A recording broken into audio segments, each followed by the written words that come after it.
Exemple 3. Lors d'une soirée bénéfice, le nombre de personnes présentes dans la salle de réception peut être déterminé à l'aide d'une fonction quadratique. 12 minutes après l'ouverture des portes, 216 personnes se trouvaient dans la salle de réception. Les organisateurs ont annoncé le début des activités lorsque les 600 participants étaient arrivés. Combien de minutes se sont écoulées entre l'ouverture des portes et le début des activités? Donc, évidemment, on parle de fonctions quadratiques, juste ici. Donc, il va falloir trouver la règle de la fonction pour après ça utiliser cette règle pour répondre à la question. Donc, tout d'abord, je vais identifier mes variables. On va avoir la variable x et la variable f de x. X sera le temps écoulé.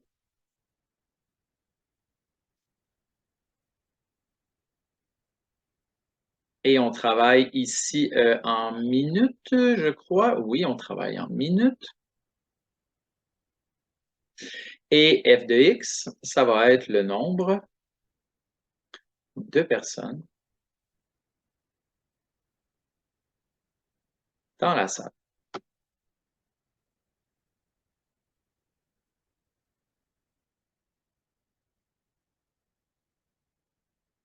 Donc, comme on le disait, c'est une fonction quadratique. La règle est f de x égale à a fois x au carré. On a un couple. On sait que lorsque 12 minutes se sont écoulées, donc lorsque le x, le temps écoulé est de 12, il y a 216 personnes. Je pourrais mettre mon couple juste ici. 12 minutes écoulées, on a 216 personnes dans la salle. Allons remplacer ce couple dans la règle pour déterminer la valeur du paramètre A. Donc, ça va me donner 216 est égal à A fois 12 au carré. On veut isoler le paramètre. 12 au carré, 144. Et pour terminer, je divise par 144 de part et d'autre de mon égalité. Et j'obtiens 1,5 pour la valeur du paramètre A. Ce qui implique que la règle qui permet de déterminer le nombre de personnes présentes dans la salle selon le temps sera de 1,5 fois x au carré, x étant le nombre de minutes. Maintenant, la question. Combien de minutes se sont écoulées entre l'ouverture des portes et le début des activités? On sait que le début des activités a eu lieu lorsque 600 personnes étaient présentes dans la salle. Donc, je vais remplacer le f de x par 600 et je cherche la valeur du x, donc le temps. Donc là, je veux isoler la variable x. Juste avant de faire cette étape, je veux qu'on revienne sur quelque chose qu'on a vu précédemment. Je vais faire la représentation graphique de la fonction. Ici, ma fonction f de x est égale à 1,5 fois x au carré. On sait que l'ouverture va être vers le haut, puisque mon paramètre a est supérieur à 0. Et là, on cherche la valeur de x qui va faire en sorte que nous avons un y ou un f de x à 600. Donc, on voit qu'on va avoir une réponse ici.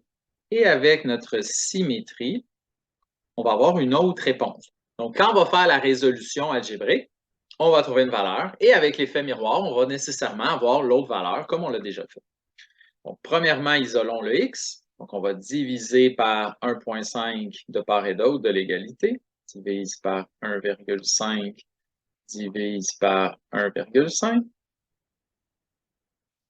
Donc, 600 divisé par 1,5, résultat 400.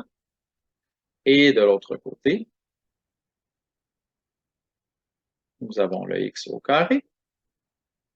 Donc, nous cherchons une valeur multipliée par elle-même qui donne 400. On le fait précédemment. On fait la racine pour isoler le x. Donc, le résultat de la racine de 400, je vais continuer à droite parce que je manque un peu d'espace. Le résultat va me donner 20 pour la valeur du x. Mais on sait également que moins 20 fois moins 20 aurait également donné 400. Donc, on a notre deuxième réponse qu'on comprend également avec notre effet miroir, moins 20. Cependant, la réponse x égale moins 20 devra être rejetée. Donc, je vais l'écrire ici à rejeter.